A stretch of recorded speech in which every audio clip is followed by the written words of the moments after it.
Well, only talking about this specific case, so there's so many ways. First of all, Arsenal have a huge stadium, 60,000, and obviously the feeling among the fans at the moment is that they're a bit disillusioned with the club. It's kind of Champions League or nothing, so automatically there were thousands of tickets available.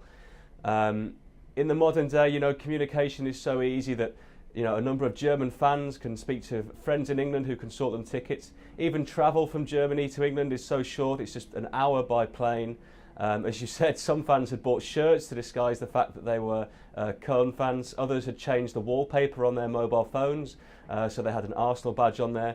So there were many, many ways, and of course there are also ticket touts outside the stadium who were happy to sell on their tickets. So Arsenal, as you say, doing their own investigation. I think it's just one of those things. And from the Koln point of view, from their fans, in Germany the attitude is slightly different. In England, if you're an away fan, you stay in your section, you only buy a ticket in your section and nowhere else in the ground. In Germany it's slightly different. If a big team goes to a stadium where there are thousands of seats, then you will often see shirts of the opposition team in the home end sprinkled around, and certainly near the actual away section a lot of fans around there as well. But in England it's not the done thing, and obviously UEFA don't like it either. It's just an unfortunate series of events for what was Koln's first game in Europe for 25 years, so their fans treated it as a cup final and travelled in their numbers as a result. I think everyone has to take their share of the blame. Arsenal should probably have measures in place to stop opposing fans going in the home areas.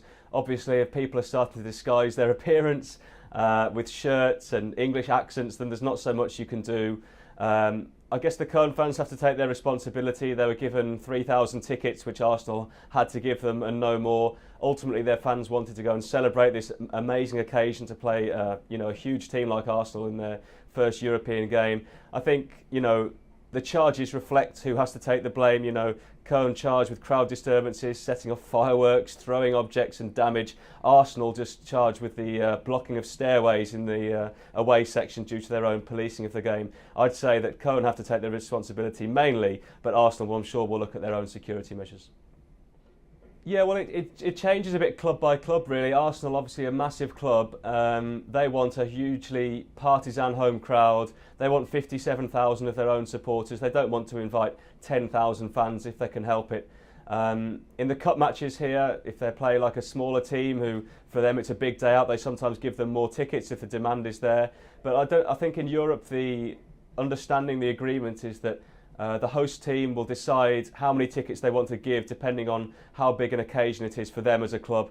For example, 4 or 5 years ago, Birmingham City went to play in Bruges in Belgium, and for that club it was not such a big game, and Birmingham took 7,000 fans, and the Belgian club were more than happy to accommodate them. In this case, Arsenal were not so happy, which is why they only gave them 3,000 tickets. I can't see it being a thing of the future, to be honest.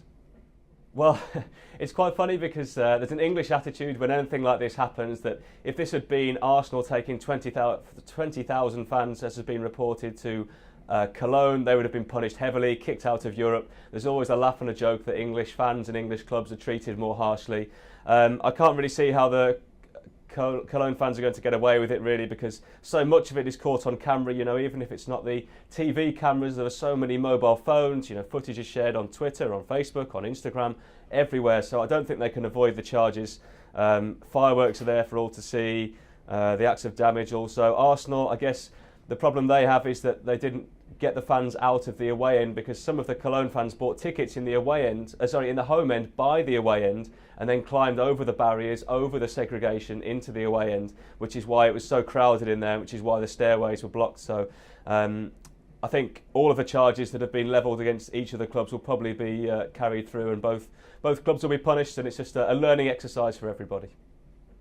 Yeah, I think so. I don't think Arsenal fans had any major problems. We saw lots of videos online as well of the two sets of fans who are maybe together in the home sections of the stadium, taking it in turns to sing their own songs while they were having a beer downstairs.